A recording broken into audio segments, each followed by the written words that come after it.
BBS Second Year Fundamentals of Financial Management Unit 3 Time Value of Money Important Numerical Questions. Important numerical question number 1 10 marks. अब यहाँ हामीलाई assume that it is now January 1, 2024. On January 1, 2025, you will deposit rupees 4 lakh into a saving account that pays 10% भनेर हामीलाई दिएको छ र A नम्बरमा हामीलाई if the bank compounded interest annually, how much will you have in your account on January 1, 2028 भनेर सोधेको छ। त्यस्तै गरी B नम्बरमा what would your January 1, 2028 balance be if the bank use quarterly compounding rather than annual compounding भनेर सोधेको छ। त्यस्तै गरी C नम्बरमा suppose you deposit the rupees 4 lakh in 4 payments of rupees 1 lakh each on January 1 of 2025, 2026, 2027 and 2028. How much will you have in your account on January 1, 2028 based on 10% annual compounding भनेर सोधेको छ। अब पहिला सुरुमा हामीले A नम्बरको solve गरौँ। अब A नम्बरमा हामीलाई सोल्युसन हियर गिभन। अब हामीलाई प्रेजेन्ट भ्यालु भनेर रुपिस 4 लाख दिएको छ। इन्ट्रेस्ट रेट I भनेको चाहिँ हाम्रो 10% छ। अब टाइमलाइन हामीले ड्र गरौँ। फर्स्टमा हामीले चाहिँ अब इट इज नाउ जनवरी 1, 2024 भनेको छ भने हामीले स्टार्ट गर्नु पर्यो जनवरी 1, 2024 बाट। त्यसै गरी 25, 26, 27 र 28। अब हामीले डिपोजिट गरेको अमाउन्ट भनेको 4 लाख हो। त्यो हामीले डिपोजिट कहिले गर्छौं भन्दाखेरि जनवरी 1, 2025 मा। अब त्यो भनेको चाहिँ एन्ड अफ जनवरी 1, 2024। अब फ्युचर भ्यालु हामीले डिटरमाइन गर्नुपर्ने हुन्छ। अब नम्बर अफ इयर्स भनेर हामीलाई 3 इयर्स दिएको छ। अब हामीलाई जनवरी 1, 2028 को टोटल फ्युचर भ्यालु डिटरमाइन गर्नुपर्ने हुन्छ र बैंक कम्पाउन्डेड इन्ट्रेस्ट एनुअली भनेर भनेको छ। So total future value equals to present value 1 plus I to the power n को फर्मुलाइज गर्छौं। अब प्रेजेन्ट भ्यालु भनेर हामीलाई जनवरी 1, 2025 को डिपोजिट अमाउन्ट भनेको 4 लाख रुपैयाँ दिएको छ र इन्ट्रेस्ट रेट हामीलाई 10% दिएको छ र जनवरी 1, 2025 देखि लिएर जनवरी 1, 2028 सम्म हाम्रो नम्बर अफ इयर्स भनेको हाम्रो 3 भयो। त्यसकारण टोटल फ्युचर भ्यालु भनेको हाम्रो रुपीस 5,32,400 हुन्छ। अब त्यस्तै गरी बी नम्बरमा हामीलाई what will be the January 1, 2028 balance be if the bank uses quarterly compounding rather than annual compounding भनेर भनेको छ।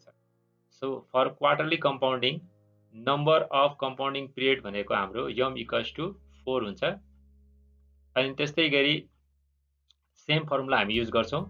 Future value equals to present value 1 plus I divide by m to the power n into m। यहाँ m भनेको number of compounding period. अब त्यसै गरी total future value भनेको चाहिँ हाम्रो यसमा हाम्रो 5,37,956 आउँछ।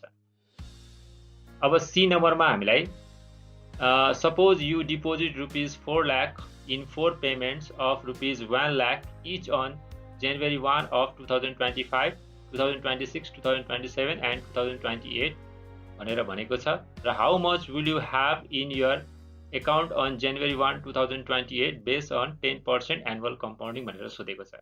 अब यसको लागि पहिला सुरुमा हामीले टाइमलाइन ड्र गर्नुपर्ने हुन्छ र हामीले टाइमलाइन हामीले ड्र गर्दाखेरि पहिला सुरु जनवरी 1, 2024 बाट स्टार्ट गर्छौं। त्यसैगरी जनवरी 1, 2025, जनवरी 1, 2026, जनवरी 1, 2027 एन्ड जनवरी 1, 2028। अब हामीले डिपोजिट गरेको अमाउन्ट भनेको चाहिँ हाम्रो rupees 1 lakh for January 1, 2025, January 1, 2026, January 1, 2027 and January 1, 2028। So number of payments भनेको हाम्रो n इक्वल्स टु 4 हुन्छ र इन्ट्रेस्ट रेट भनेको 10% हो र हामीले डिटरमाइन गर्नुपर्ने हुन्छ future value ordinary annuity. Future value ordinary annuity को formula PMT into 1 plus I to the power n minus 1 whole divide by I। यसको भ्यालु राख्छौं। अब नम्बर अफ पेमेन्ट्स भनेर हामीलाई 4 दिएको छ, इन्ट्रेस्ट रेट हाम्रो 10% दिएको छ र टोटल फ्युचर भ्यालु हाम्रो हुन्छ 4,64,100।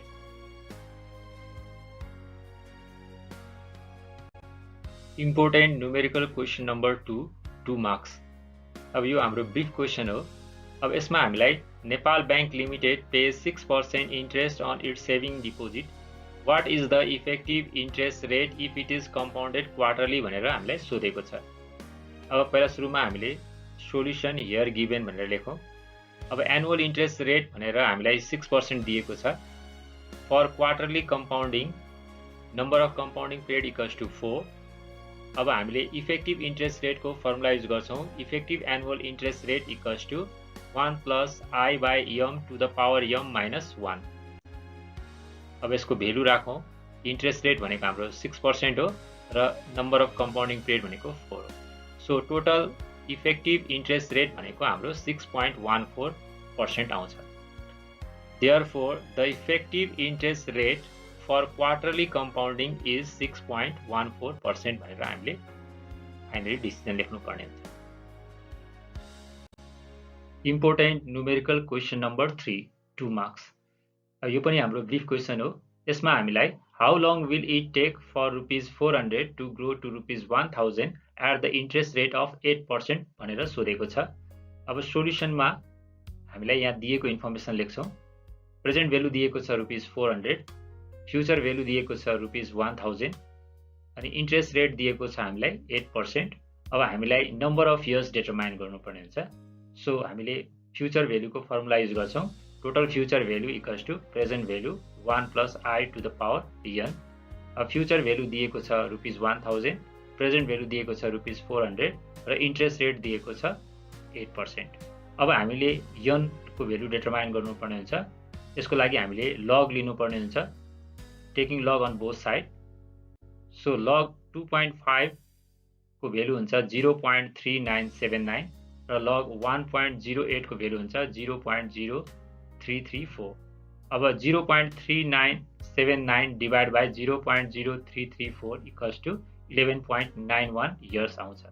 अब डिसिजनमा हामीले hence it takes 11.9 years from for ₹400 to grow to ₹1000 at the interest rate of 8% भनेर हामीले डिसिजन दिनुपर्ने हुन्छ। Important numerical question number 4, 10 marks. You need to accumulate ₹10,000. To do so, you plan to make a deposit of ₹1,750 per year, with the first payment being made a year from today in a bank account which pays 6% annual interest. Your last deposit will be more than ₹1,750 if more is needed to round out to ₹10,000.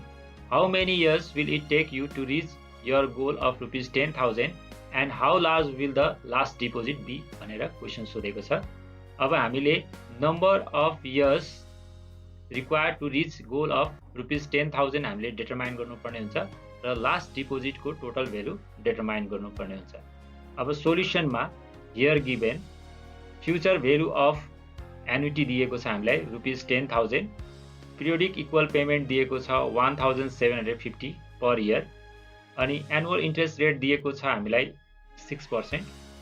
अब last deposit will be more than ₹1,750 if needed to round out to ₹10,000 भनेर दिएको छ।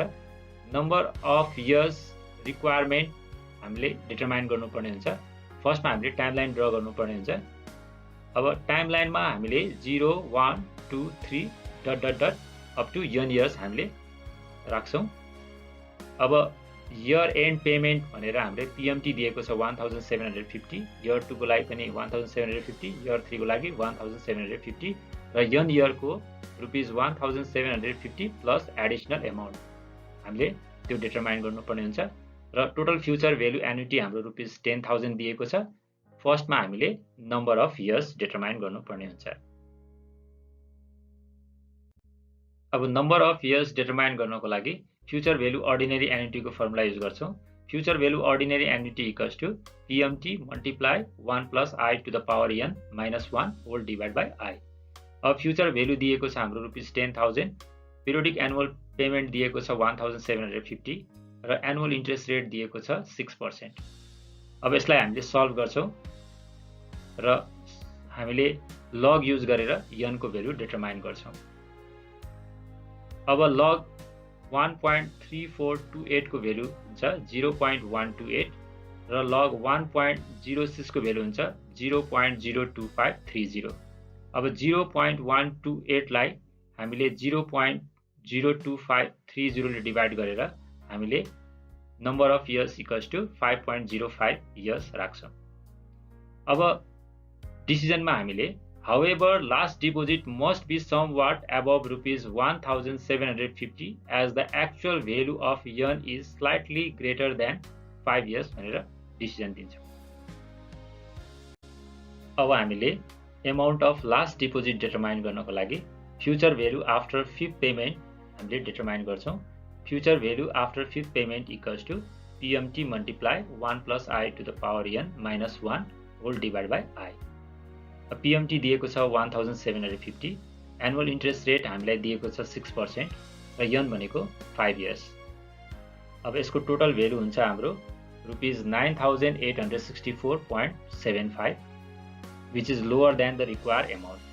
अब amount needed हामी determine गर्छौं। Amount needed equals to rupees 10,000 minus rupees 9864.75 जसको value हुन्छ rupees 135.25। अब यो भेल्यु हामीले चाहिँ पिरियोडिक पेमेन्ट सँग जोडे भने हाम्रो अमाउन्ट अफ लास्ट डिपोजिट आउँछ। अब डिसिजनमा हामीले hence the amount of last deposit to accumulate rupees 10,000 should be rupees 1885.25 भनेर हामीले डिसिजनमा लेख्नु पर्ने हुन्छ, जसको भेल्यु भनेको रुपीज 1750 प्लस रुपीज 135.25 हो।